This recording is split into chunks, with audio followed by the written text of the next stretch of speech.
চরম বেয়াদব। মিরাজ এদিকে।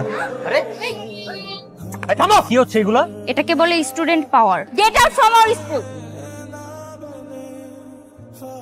আমার ক্লাসরুম কোনটা? তোমার ক্লাসরুম ওই তো সামনে, চলো আমার সাথে। মা, এটা কি নতুন ভর্তি হইছে? আর হ্যাঁ, নতুন ভর্তি হয়েছে আমাদের ক্লাসে।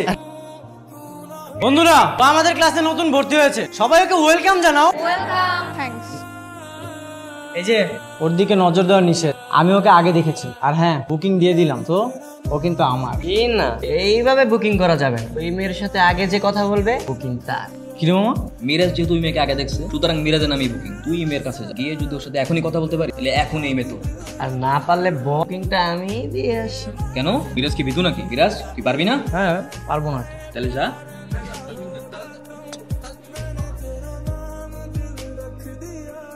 চরম বেয়াদব।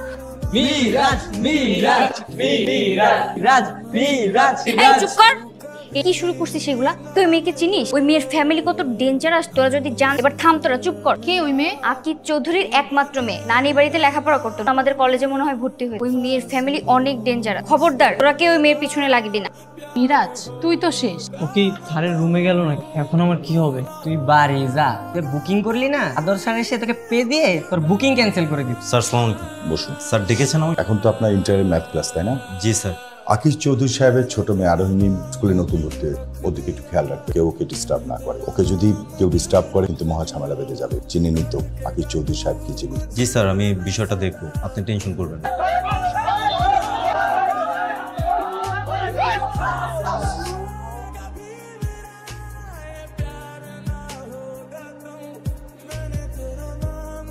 ওই রমেশ, নিয়ে যা। এই মিরাজকে, তুই না মিরাজ? এদিকে। আরে এইখানে দাঁড়া। আমি যেটা শঙ্কা করেছিলাম সেটাই হচ্ছে। এই ছেলে, তুই আমার চিনোস না? জি ভাইয়া। এটা যে আমার বোন, তুই জানতি না? জানতাম না ভাইয়া। আরে ওর সাথে তো কথা কিসের? তুই কানে নিচে লাগা। আমি দেখতেছি।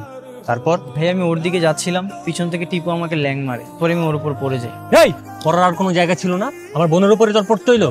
আয় আমার সামনে এসে আমার বোনের টাচ কর। আয়। সরি ভাইয়া। সরি ভাই মানে? সরি ভাই মানে কি? আরে ওকে মেরেছে, চল চল।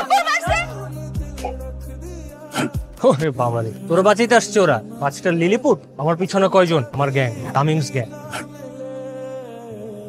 তোরা কারা? এই স্কুলের student? School gang. Gang, school gang? এই 5 জন? ওহো, এর মাঝখানে তো আবার 2টা লেডিসও আছে। আরে তামিম, আমাদের গ্যাংয়েও তো 2-4টা লেডিস তো। আমিও তাই ভাবতেছি। লেডিস তো আপনাদের গ্যাংয়ে আছেই। কে? মানে ওই যে আপনার বোন। এই চুপ! তুমি খবরদার আমার বোনের নিয়ে একটা বাজে কথা বললাম এইখানেই পুঁতা ফেলবো। ও আমার ফ্যামিলি, ও কোনো গ্যাং না। যদি আপনাদের গ্যাং না হয়ে থাকে তাহলে স্কুলের সমস্যা স্কুলের সমাধান। গুন্ডামি করার জন্য আপনাদেরকে নিয়ে আসলো কেন? কারণ আমি ওর ভাই আর ও আমার বোন। ওর গায়ে যদি একটা টাচ পড়ে, টাচ পড়া তো দূরের কথা, ওর দিকে চোখ তুলেও তাকায়, ওরা আমি এইখানেই পুঁতা ফেলবো। সব গুন্ডাগিরি স্কুলের মধ্যে চলবে? আমি তো গুন্ডামি করবো। ঠেকাবে তুই একা? হ্যাঁ আমি। আমিও। আমিও। আমিও। আর তুইও? হ্যাঁ আমিও। ভালোই ভালো এখান থেকে চলে যান, তাহলে স্কুল গ্যাং এর হাতে পেদানি খাবেন। এত কথা কিসের? ধরো দে। তবে তাই হোক। এই সবগুলার বাইকে তোল, একটা লিলিপোটো যেন বাদ না যায়।